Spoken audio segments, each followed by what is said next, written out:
There we go. All right. Hello, everyone. I hope you can hear me.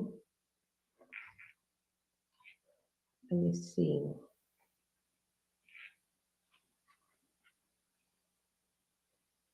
Mhm. I'm testing out a new mic, so I just want to be sure that I'm audible and everyone can hear me clearly. I'm testing out a new mic, so I just want to be sure. Okay. I'm audible and everyone can hear me clearly. Cool. All right. Welcome to today's YouTube live. If you are logging in live, you're welcome, and or if you're going to be rewatching this, okay, perfect. Thank you. If you're going to be rewatching this after the live stream, thank you as well. So, yeah, my name is Lakadi Bajo. As you guys know, I'm a lifestyle content creator based in Edmonton, Alberta. And for my 9 to 5, I work in tech. So I'm a product manager. And I've always had this idea of wanting to host like a career series on my YouTube channel where I bring seasoned professionals, come and share their insights, and we just having like a good conversation and helping people who are looking to pivot into tech, or people who are looking to grow, or maybe like switch in between professions within the tech industry. So that's the whole idea behind this career series. And yeah, I'm very excited for today's YouTube live, and I already have my guest in the room already. I just need to bring him onto the stage. So Nee, I hope you're ready for us. I'm ready to bring you to the stage. 1 second. Okay, I can you hear me? awesome. Hi Nee, how you doing? I'm doing great. I hear Can you you. hear me? Oh, okay. Sorry, let me confirm my audio. Oh, weird, Interesting. because I'm hearing you on YouTube. I'm not hearing you here on Yeah, I StreamYard. can. You can't hear me at all.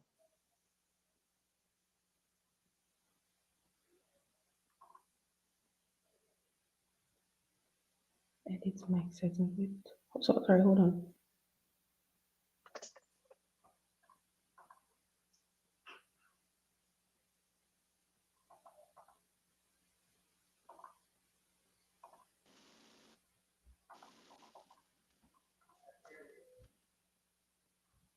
Mm, I'm not Okay. sure how come. Like I can hear you on YouTube, but I can't hear you here, which is more important for me. Yeah. Is it something that has to do with speakers It's or strange. audio settings? Mm, or maybe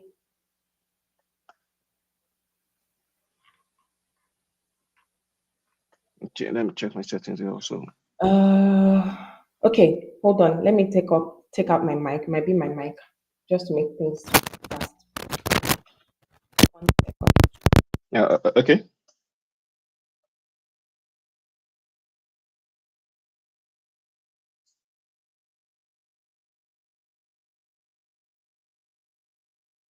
Okay. I can you hear me now? Yes, I can hear you. Yes, I can hear you clearly. Yeah. How are you doing, Eve? I'm doing great. Good morning. Good morning. Yep. Thank you for agreeing to come on my YouTube live. So we're very excited to have you here. Thank you. Thank you for having me. Awesome. Okay, so for today, 1 second, let me pull up my notes.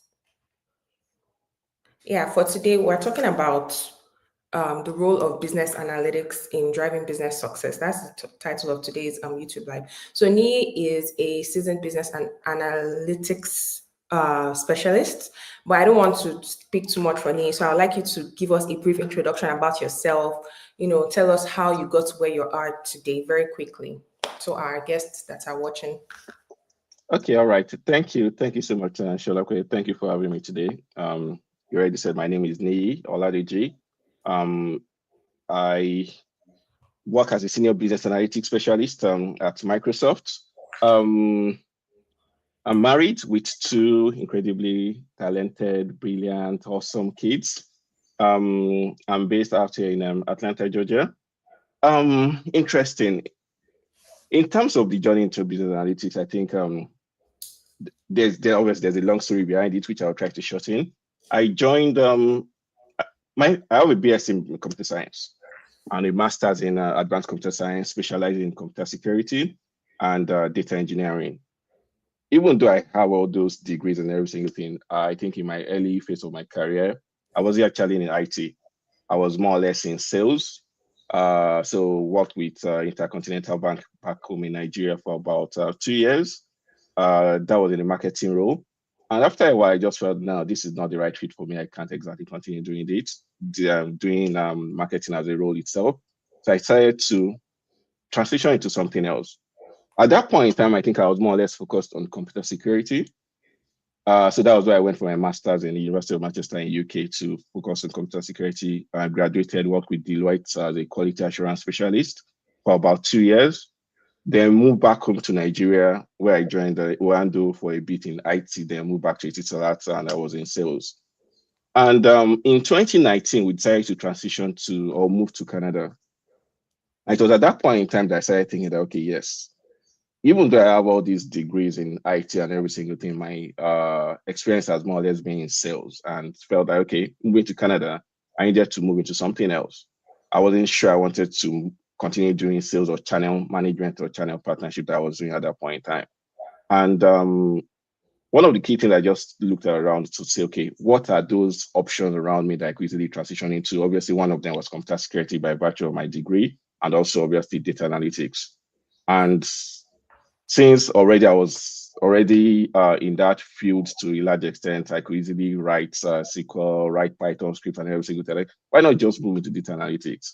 So at that point in time, I had to obviously revamp my resume and started, met one of my friends that was already in this data analytics role, and did I think a couple of weeks training around just to be able to speak the language, because I was, like I said, I was in sales, even though I was handling the reporting and performance reporting for the business for leaders at that point in time. It wasn't my core functionality.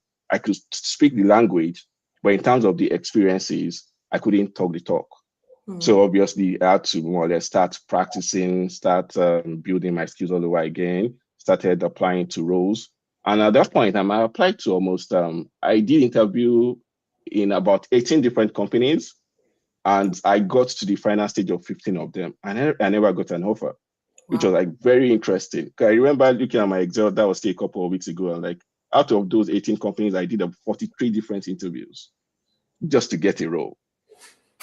And it was at that point in time, one of the companies I interviewed at, that was Bell. I went for an interview and I wasn't selected.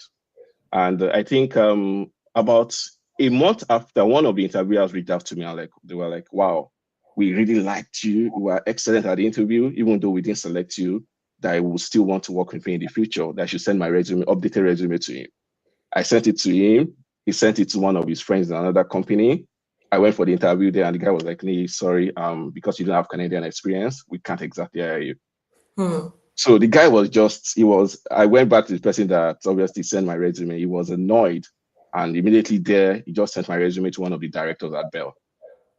The guy reached out to me, "Oh, these are the roles they want to hire for in the next couple of months. If I'll be interested, we'll keep my resume on file." I said, "Of course, I'll be interested." And 2 weeks later, he called me in for a 10-minute chat.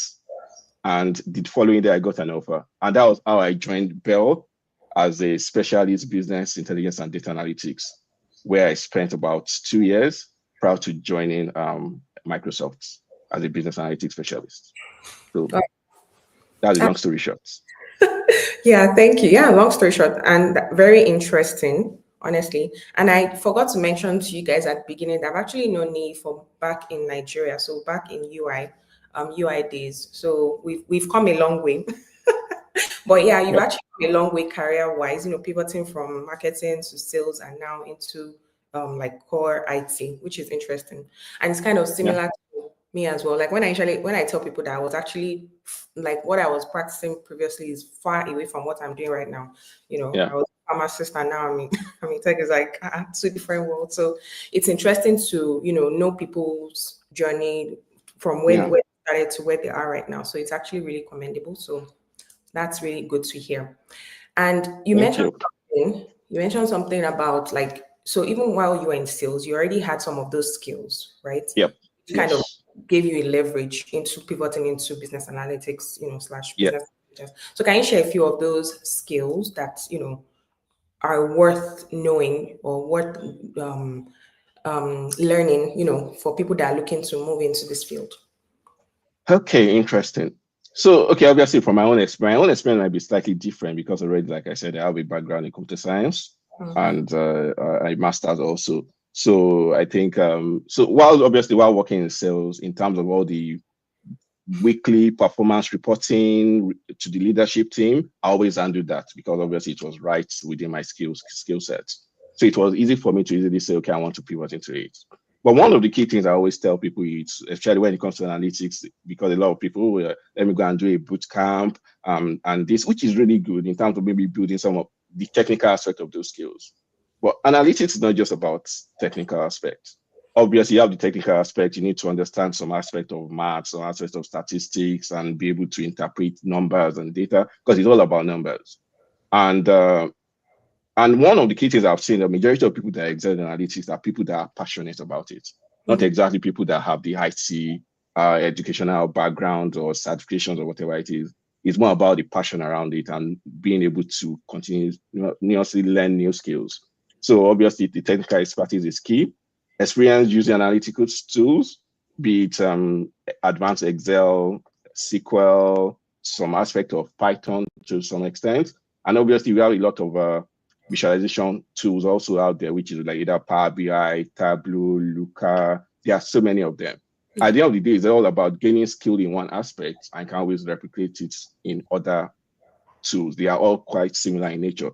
So once you know one, you know that you can easily speak to it and you can easily talk around what you've done with it. And it's more about what have you done with it. The another thing I always try to tell people is having a domain knowledge is key also. For example, let me use your former educational background, pharmacy. If, for example, I want to go into analytics right now, I know that, okay, I have the domain expertise in analytics or health industry. I will try and focus on applying to roles within the health industry because I have that domain knowledge within that field.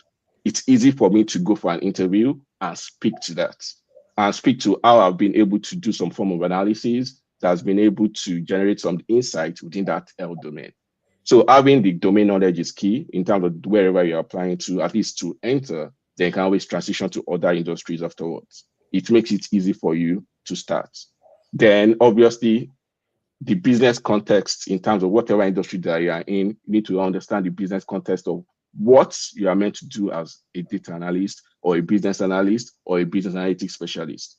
Those are three different roles, even though they all sound alike to some extent. Yep. Then obviously your communications has to be top notch. Because at the end of the day, I think that was one of the key things I'll still talk about later on is as much as you have the technical skills, in all fairness, what makes you stand out is your storytelling. It's what would separate you from just being a data analyst to being a domain expert or a subject matter expert that leaders can count on you to say, okay, this particular person give me insights that can actually lead to actions. So as in that communication and having that, be able to tell stories is really key when it comes to analytics or when it comes to numbers. And the last thing I'll talk about is curiosity. You must be very curious. You must be someone that really enjoys learning and trying new things and trying new ways of doing things.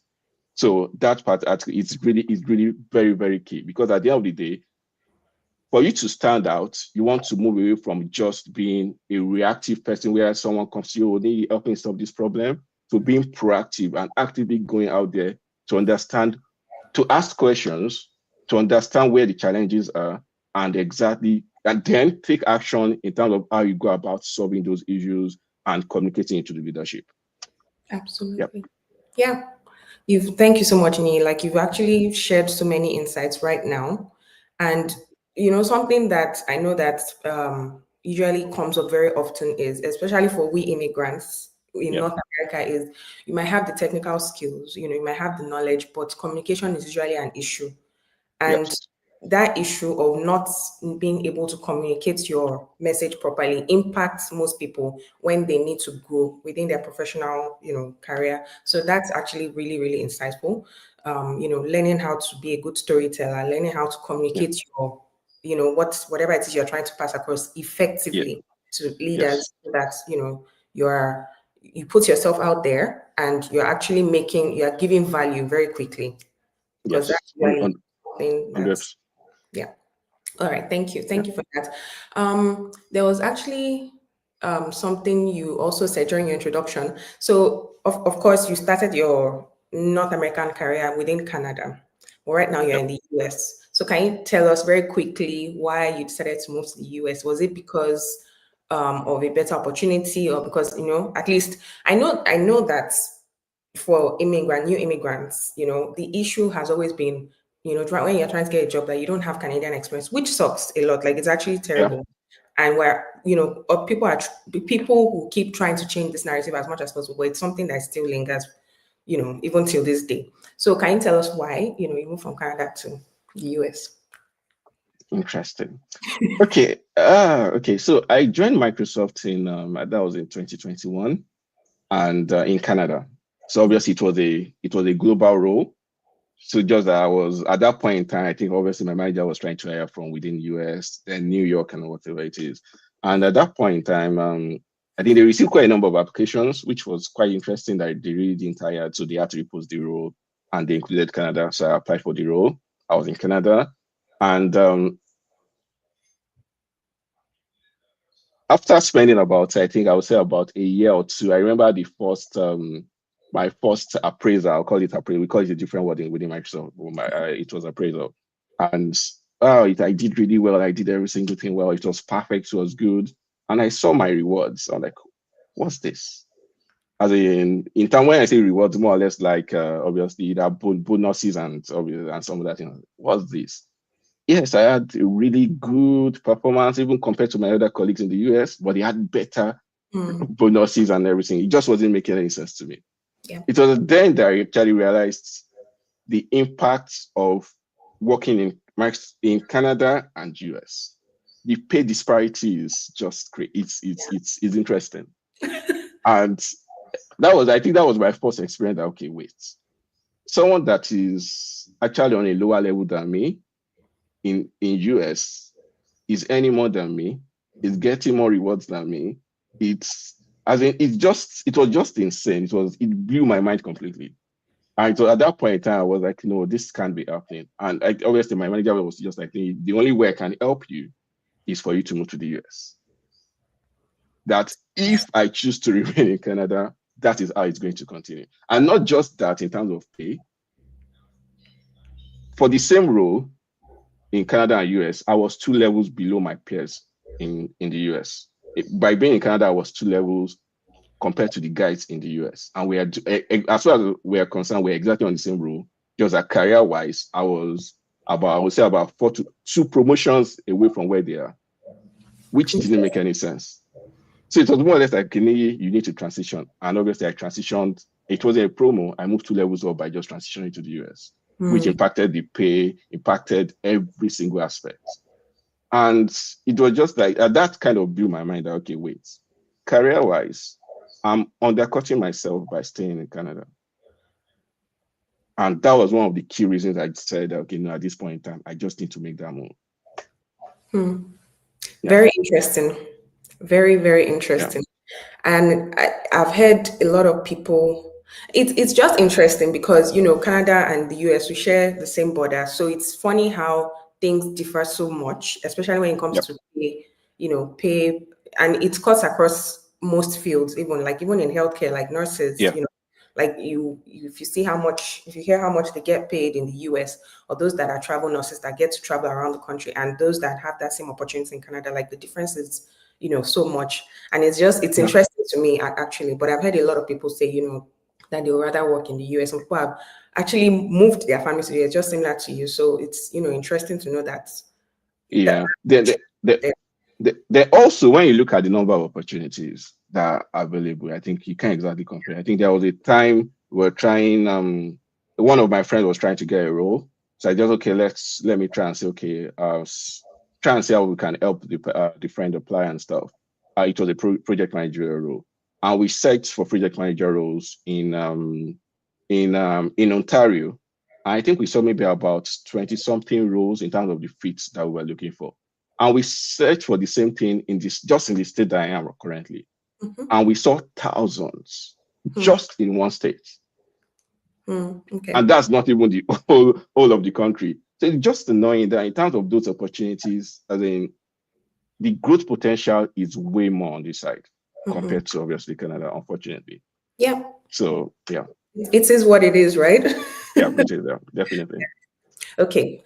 All right, moving on. So of course we know that you're a business analytics specialist, and we have, like, one thing that I usually like to tell people is that in this current era, data is really important. Like, even as little as simple things as putting out a video on YouTube, on Instagram, they're usually insights, to show the performance of that video that kind of, Yes. gives direction to how you can, put out more videos. So data is really, really important.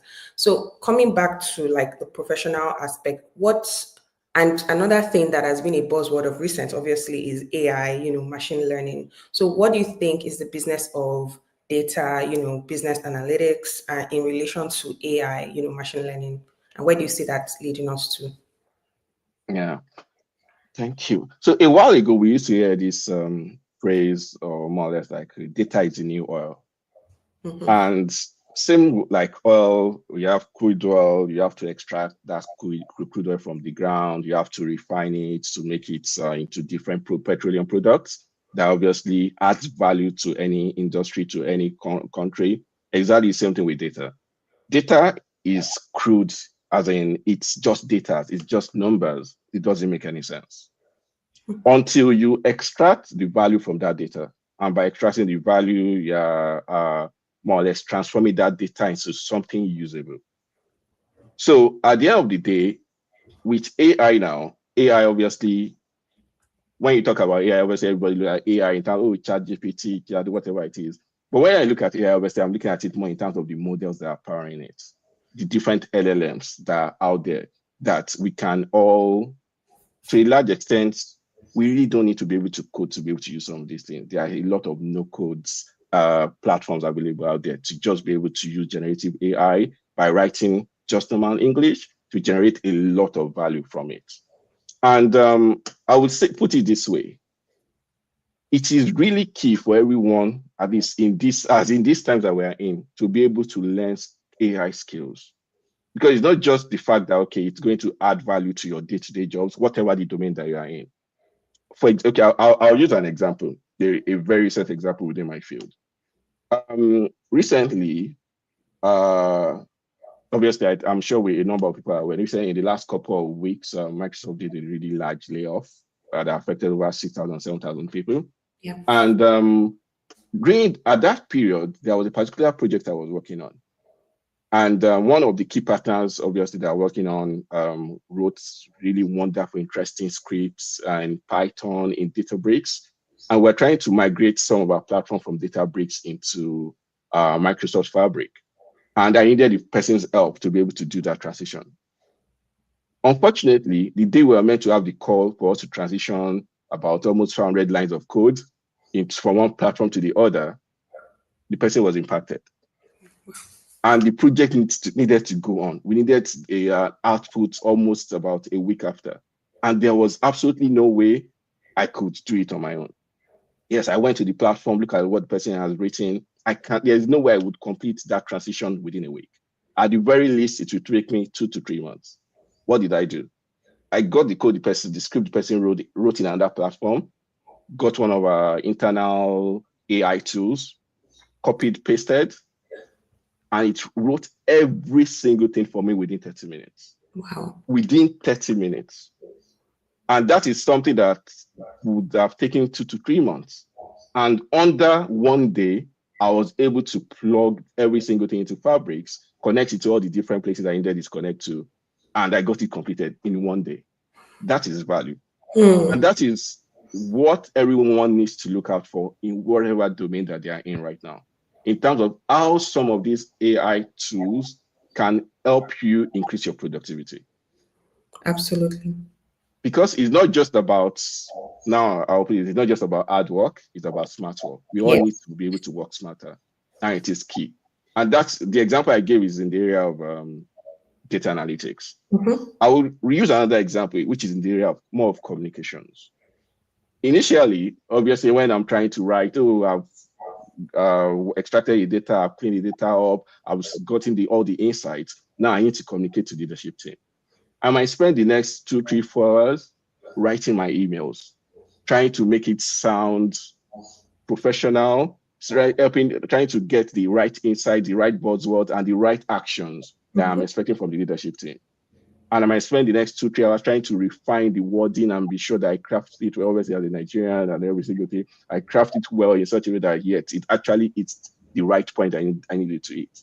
Now, all I need to do is to generate like a template, paste it into one of the AI tools, and depending on the prompt that I give to it, it generates an output. I keep refining that prompt until I get the exact output that I feel is business professional enough, and it's more or less going to influence the right action I expect the leadership team to take. Yeah. So now I use that to craft my emails, and it has improved my communication drastically. These are little ways we can expect AI to influence the work that we do currently. And we don't, again, I will say it this way. You don't have to be technical to be able to use these tools. True. It can transform anybody's role and ensure that it makes you a lot more productive within a very short period of time. Yeah. So I'll leave it at that. I definitely agree with that. And this cuts across really every industry, not just tech. Yeah. It makes you more efficient, just as you said. So even for me in my day-to-day as well, like initially I was like, okay, when AI became like very trendy, it was always Chat GPT, this and that. But there are actually several AI tools for several like different things, just based on what you are trying to achieve. So always do your research. So I hope you guys are listening because this is really, really insightful.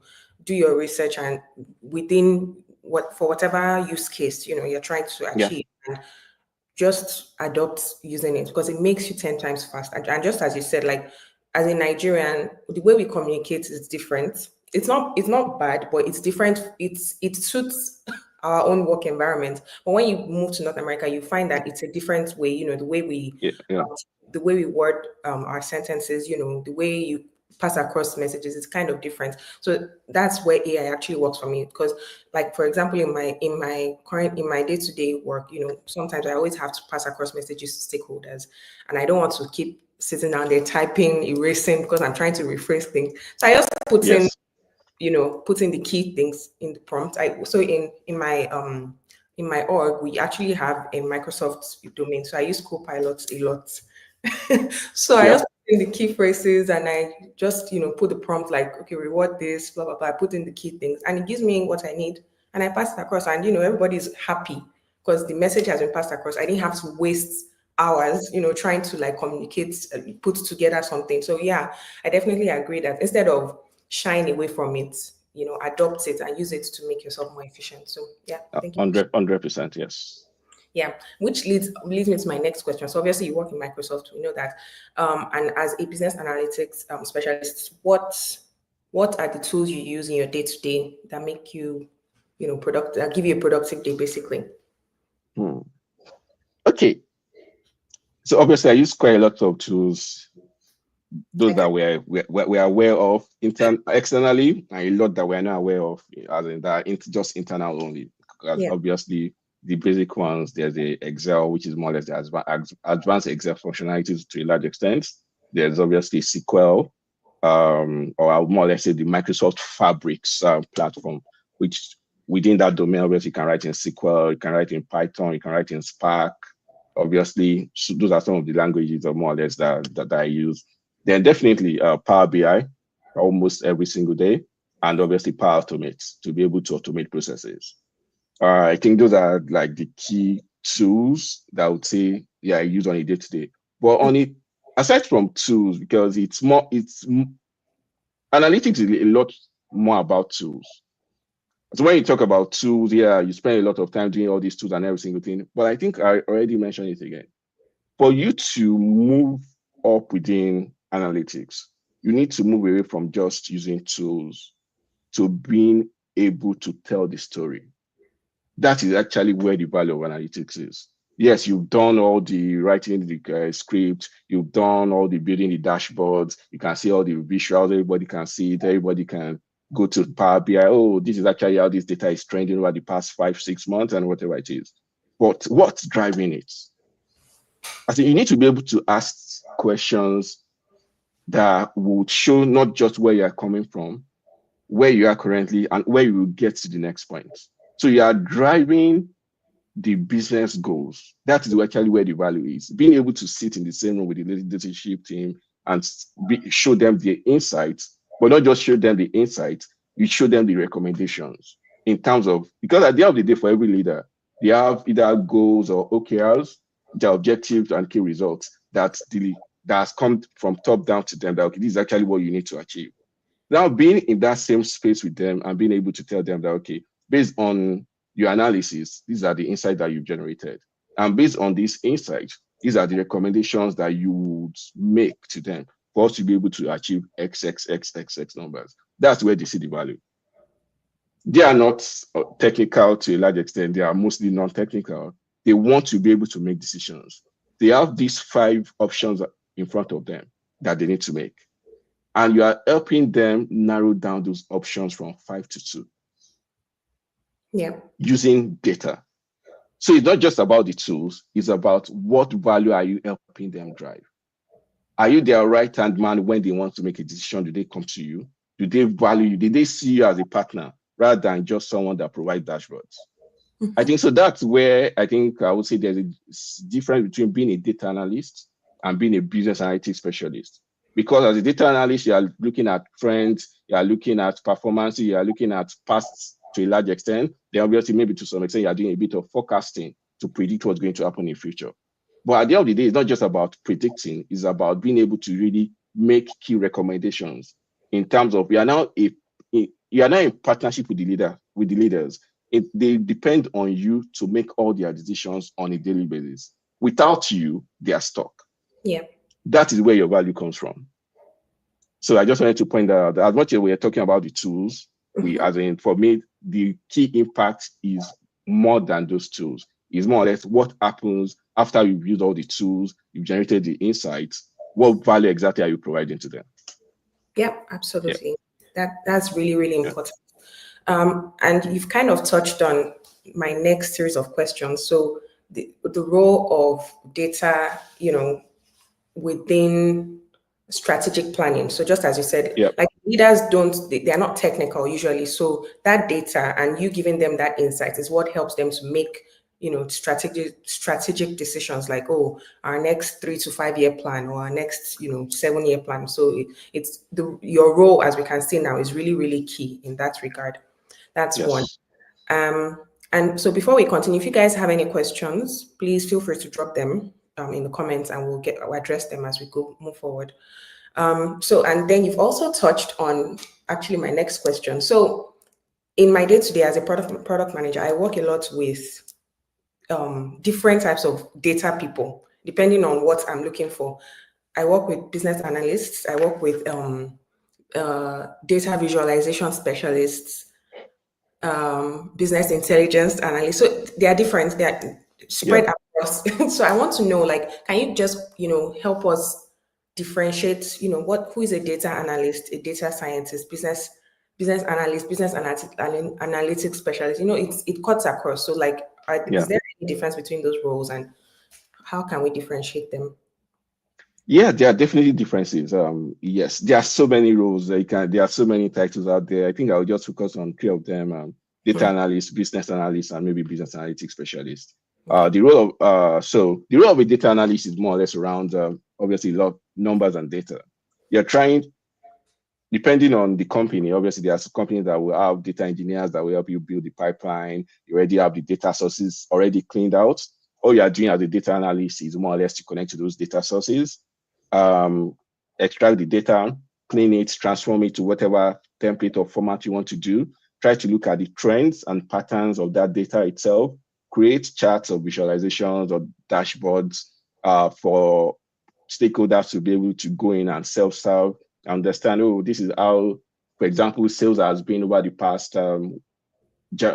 1 year or year to date or something. Are there seasonal trends that's happening within the business? For example, every summer, do we see a form of spike or some other trends within that data? So you're able to actually, you're able to write really good SQL or Python script. You're able to build really nice looking dashboards that show the trends, depending on the kind of data, whether you are doing a bar chart, an histogram, a table, a matrix, or whatever it is you are building. You are building a dashboard. So you are helping people answer what happened to a large extent and why did it happen.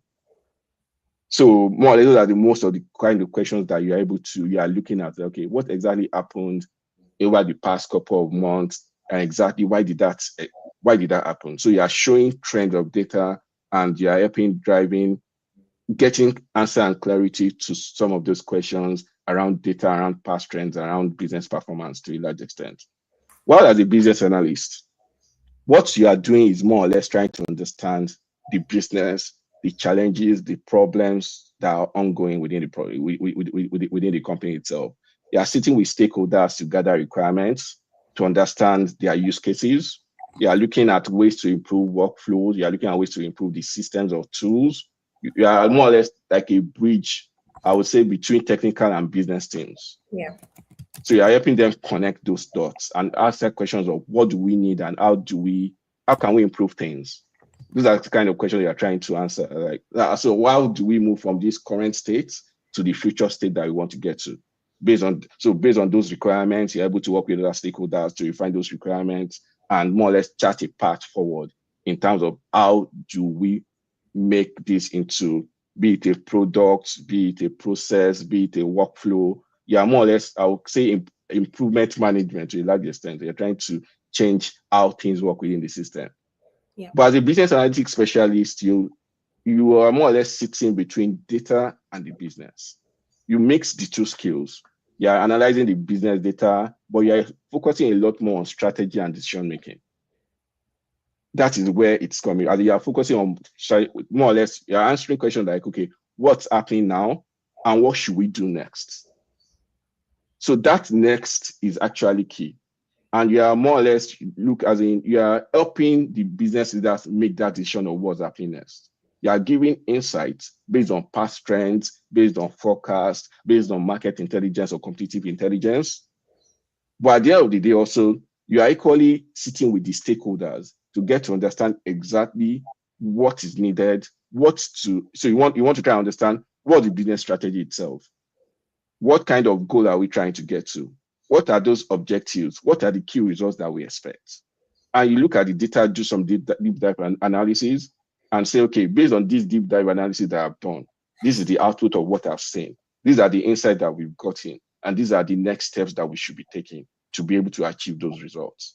So it's a mix of both skills of data analytics that you need to refine the data, collect the data, build reports, extract the reports. But you are going for the next steps. That, okay, what are the next steps I need to take for us to be able to achieve these results? And you are guiding the leadership team to make those decisions. Mm-hmm. Yep. Yeah, that makes sense actually. And do you also find yourself doing some experimentation or also like A/B testing, things like that in your day-to-day, aside from like in my particular role, no. We have another team that does that. Okay. But in my particular role, no. But obviously, like I said again, every company is different. Mm-hmm. So every company has different things for different. For obviously, like, okay, in my prior role at Bell is a team of data analytics and business intelligence. You are not just working on the report, you're equally building the pipelines. Mm-hmm. You are connecting to different data sources, trying to aggregate that data into a lakehouse where other people can connect into and get that refined data that they can use to start building reports. Mm-hmm. So there are different aspects, as in obviously you can start talking about data engineering, building pipelines and workflows and every single thing. So as in there are so many aspects of the data roles that I believe everybody can always fit into one area or the other. Yeah. Mm-hmm. Okay. So for someone who is starting out, like maybe if you're talking about yourself and you were just starting out as, a new data analytic, business analytics specialist, in the field, what would be your advice to yourself if you were just starting out in that field? Okay, the first thing, I think I already mentioned the first area, that if I'm starting out again right now, the first area of obviously focus on is obviously my domain, my area of expertise, whatever industry that I'm in at that point in time. Try and say, okay, what are the different analyses or reporting or performance or trends around data that this business domain actually needs? I need to identify what the problem is first within that domain and how learning data and building skills around the analytics can help answer some of those questions. Once I understand what the problem or what the industry problem is, that's when I understand exactly what skills are required for me to help solve those problems, or more or less try and be a domain expert in the future, or a subject matter expert in the future within that space. Once I identify those problems, that will help me build like a guideline in terms of what skills I need to learn. Obviously, within analytics, one of the key things, there are tools involved also. Yeah, obviously, I need to build my Excel skills. And when I say build Excel skills, it's not about using sum or basic functions, or you need to be able to obviously use some relatively advanced functions within Excel, like Power Query, which is being able to more or less use Power Query to transform data. For example, within Excel, I can connect to like 5-6 different sources and be able to use Power Query to bring everything together, transforming it in so many ways. I need to be able to use advanced functions from the likes of VLOOKUP, or more or less, for person I use just XLOOKUP, using XLOOKUP, using index match, and a lot of other functions, being able to write if rules, if this is this, what as in do this next. So a lot of if functions that you need to be able to write as an advanced Excel user. So that's one aspect of it. And at the very least, I always tell anybody that wants to obviously go into analytics is you need to build your SQL skills or SQL skills. You need to be able to write different as in queries and be able to pull data from the different sources at the very, very least. I wouldn't exactly say you need to know Python. Eventually, you need to get to know Python. But in the initial phase, you need to be able to have good SQL skills to be able to pull data, transform data, make whatever case statement you need to make to build different, depending on the output that you are looking for. So advanced Excel, SQL skills, and the other aspect is visualization. You need to pick one of the tools, be it Power BI, be it Tableau, be it Looker, or so many other ones that are out there, and build your expertise in one. Once you know one, you can easily transform that knowledge into the other tools, because tools are just tools. They are more or less all doing almost the same thing. Obviously, there are some differences here and there, but they are doing almost the same thing. So that way, you'll be able to build dashboards for your stakeholders, for them to be able to self-serve and be able to, automatically refresh those dashboards and stuff. So advanced Excel, SQL, Tableau, Power BI, those are in terms of these tools itself. Then if possible, I would say intro levels of statistics, to understand statistics, to understand how data works. So obviously, I think that is really key also. So being able to do all those ones, and then once you have those skills, build a portfolio. Because as an entry level, you need to have a portfolio. It's not all the jobs obviously that require it, but most roles require, because especially if you don't have skills or you don't have the educational background within data analytics, they want to be able to see what you've done. And it's by showing your portfolio and saying, this is actually what I've been able to do. This is the problem statement that I saw. This was how I approached it. This was the output that I got. And these are the insights that I got from that output. And be able to intelligently speak about it. That's what shows that, okay, yes, you've actually done your own work and you've done a number of projects around that to be able to showcase some expertise. You will get a lot more value, and when you go for interviews, and people will be able to connect with you a lot more. Okay. Awesome. Wow, this is loaded. Very, very loaded. There was a question here, but I think you've kind of answered it. So the question was, as a PM that is looking to switch into business analytics, do I need to learn any programming language, or we'll just assume that SQL and perhaps using Power BI would be a good starting point? And I think you've kind of touched on that. So basically, for someone who is looking to who is starting out, the person should have some knowledge in advanced Excel and also knowledge in SQL, and you should know how to use tools like Tableau or Power BI, Yes. yeah. And of course, it largely depends on your domain, just as you mentioned. So for example, if someone is wanted to pivot into Salesforce, you'll be looking at the data visualization tools that are more peculiar to. Definitely. Yeah. Salesforce, for example, owns Tableau. So technically, you should be looking at understanding Tableau. And even if it's Salesforce itself, trying to understand Salesforce as a CRM, to understand exactly how all the different objects, accounts, opportunities, leads, every single thing connects within Salesforce itself. And Salesforce equally has its own reporting that you need to be able to understand exactly how to use, using Salesforce as an example. But definitely understanding, if you want to move to the next level, understanding Tableau, connecting Salesforce to Tableau and visualizing different aspects of it obviously goes a long way also. Yeah. So that's more like, so I hope that answered your question. And that's more like, of the technical aspects. Then when it comes to like communication, because that is something, and soft skills, because that's something that will help you go far with your technical skill set. Do you have any advice and recommendations, like maybe books or podcasts or, anything like that, that's viewers could find valuable? So when it comes to communication, I would say to a large extent, well, I really don't have any book itself to recommend, because at the end of the day, there's a particular book, I can't remember the author again. It's called Storytelling with Data. I don't have it around me right now. Storytelling with Data. It helps you. It teaches you how to tell story using data, using numbers, depending on what kind of data, how to break it down, and depending on the kind of stakeholder that you are talking to. I think that too is key. If you are talking to a technical stakeholder or a non-technical stakeholder, your style of communication is different. Because as a non-technical stakeholder, you're trying to break down the work that you've done, the technical work that you've done, you're trying to break it down in simple ways that will be easily understood by that stakeholder, or that is more or less, that is more or less tailored towards their role or towards their domain.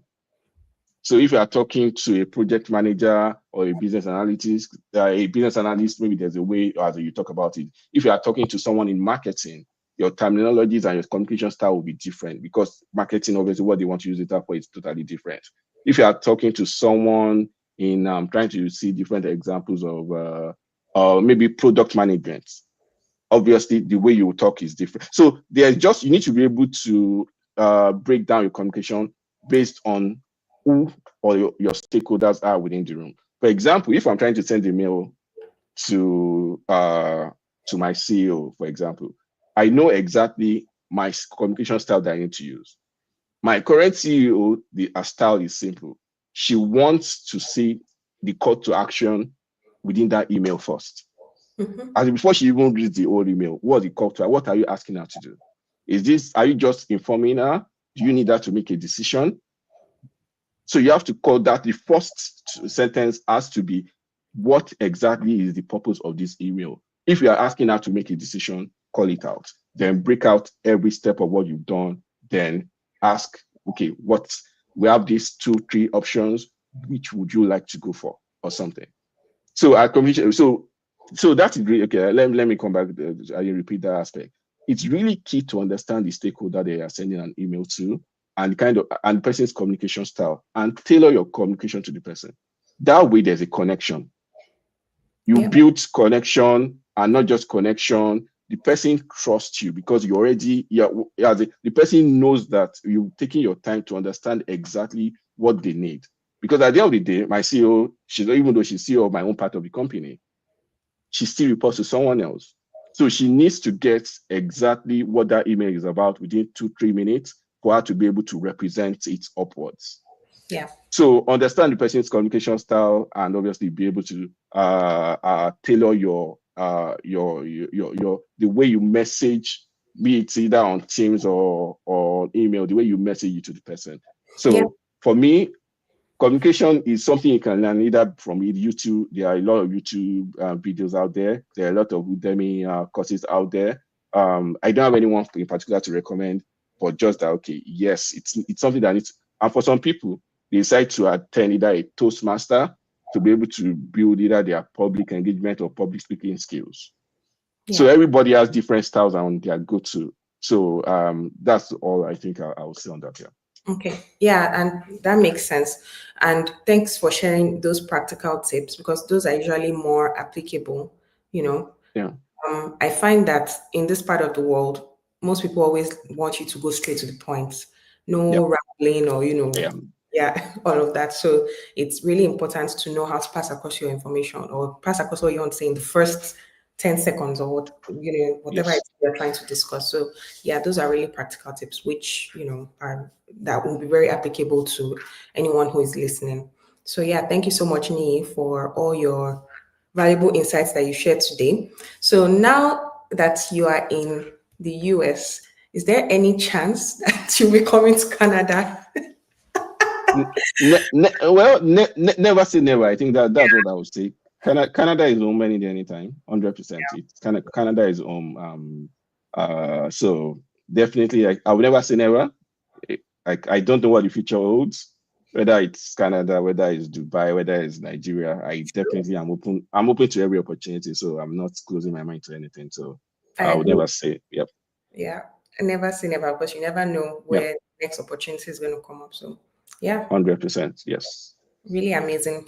It's been awesome having you here on my YouTube live, and I hope everyone has found this session really valuable.